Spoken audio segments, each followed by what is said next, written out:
Waiting for the train to come in, waiting for my man to come home. I've counted every minute of each livelong day, been so melancholy since he went away. I've shed a million teardrops or more, waiting for the man that I adore. I'm waiting in the depot by the railroad track, looking for the choo-choo train that brings him back. I'm waiting for my life to begin. I'm waiting for the train to come in. Well, I first need to express the fact that I am originally a New Yorker.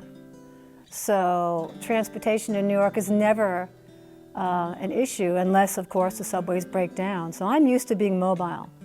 And being a person with a visual disability, being legally blind, it's always been an issue for me to make sure that I live places where I can get around and feel like a free bird, because I hate being dependent on others.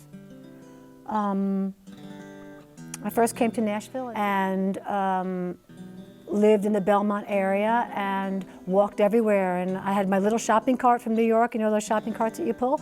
And kids would laugh at me. I'd go up to the laundromat across from Brown's Diner, and they'd never seen anybody walking in Nashville with a shopping cart.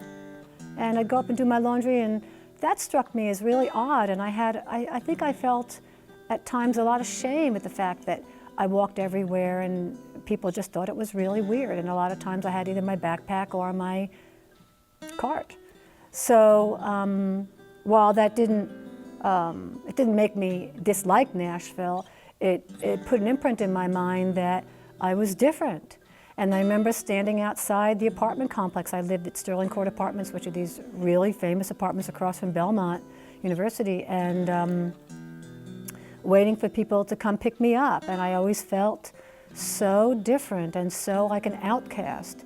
So for me, driving and being a free bird is so imperative to my creativity that when I met Joe, my husband, Joe Green, we moved all over the country because whenever we thought about moving back to Nashville together, it was like, well, but then I have to kind of rely on others.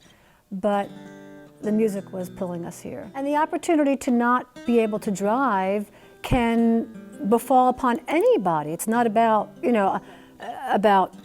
but I will say, as a person with limited vision, at least physical limited vision, is that when I am in a culture that is obviously a car culture, I do feel that difference. And it takes me going inward and remembering that some way, somehow, I'm going to transcend that. But you want to get out and do, and I want to be able to share our music and my voice, and so I want to be able to take the opportunities that come.